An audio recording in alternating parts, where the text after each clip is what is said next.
दोस्तों एक रचना सुनिए। शीर्षक है ये जो अतिक्रमण है। असल में ये जो अतिक्रमण होते हैं वही झगड़े की असली जड़ होते हैं। सरल शब्दों में कहें तो अतिक्रमण वह चीज है जो हो जाती है तथा उसके हो जाने का अक्सर बहुत बाद में पता चलता है। वो तो हो जाती है। यह तब भी होता था जब हमारे यहाँ इतनी स्मार्टनेस नहीं थी, विकास का डिस्को इतना प्रचलित भी नहीं हुआ था।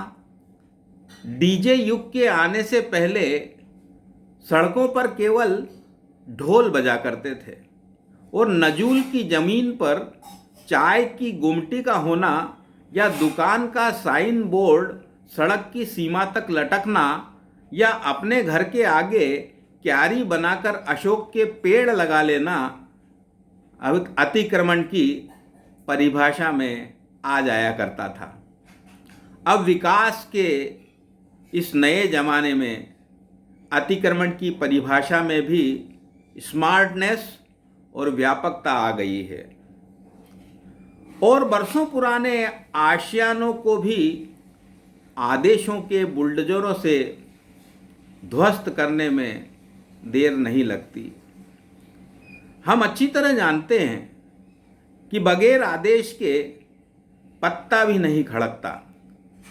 जिस तरह लाखों शिव मंदिरों में भगवान भोलेनाथ के सामने नंदीगण केवल इस प्रतीक्षा में बैठे होते हैं कि आदेश हो तो वे उठ खड़े हों, उसी तरह तंत्र के कर्मचारी काम शुरू करने के आदेश के इंतजार में बैठे बैठे अक्सर बोर होते रहते हैं।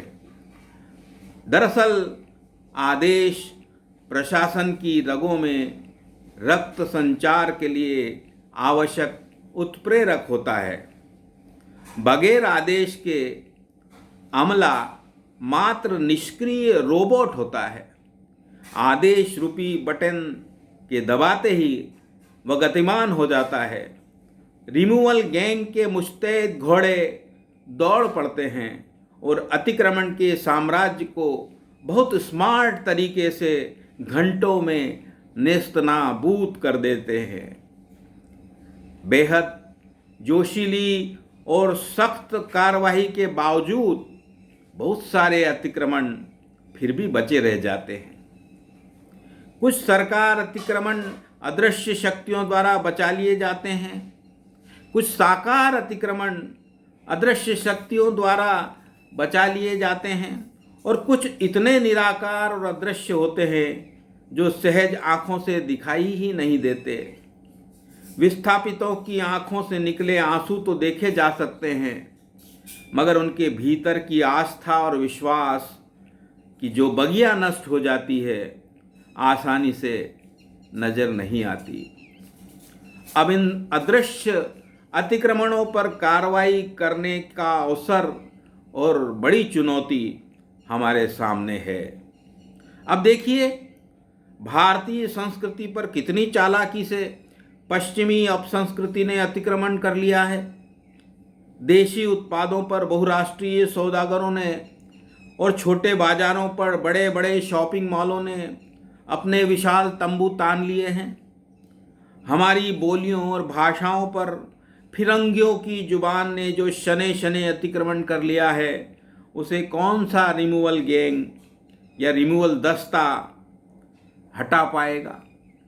क्या भरे पूरे जंगलों का कम होते जाना और उपजाऊ खेतों की भस्म पर कंक्रीट की पैदावार लेना अतिक्रमण की परिभाषा में नहीं लिया जाना चाहिए?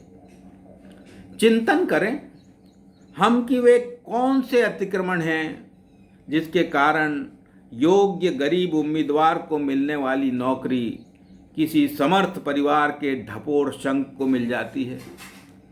वे कौन से सेंसेक आंकड़े हैं जिन्होंने लाखों युवाओं के रोजगार आंकड़ों पर अतिक्रमण कर लिया है। वे कौन सी ऋण नीतियां हैं जिनके अतिक्रमण से गरीब किसान आत्महत्या के कारण विवश हो जाता है आत्महत्या करने को, और करोड़पति व्यापारी देश को करोड़ों का चूना लगाकर हवाई हो जाता है। बहरहाल अतिक्रमण जारी है। कुछ जमीन पर किया जाता है, कुछ आशाओं और विश्वास पर किया जाता है, संस्कृति पर होता है, संस्कारों पर होता है, यहाँ तक कि नागरिकों की निजता और संवैधानिक अधिकारों पर भी अतिक्रमण की कोशिशें चलती रहती हैं।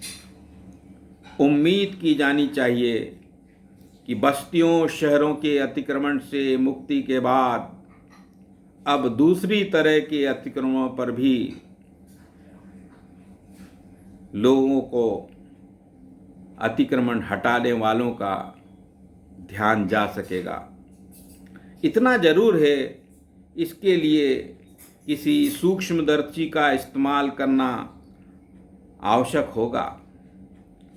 वह संवेदनशीलता का विवेकपूर्ण लेंस भी हो सकता है, या राजनीतिक धुंध खाया कोई साधारण कांच का टुकड़ा भी।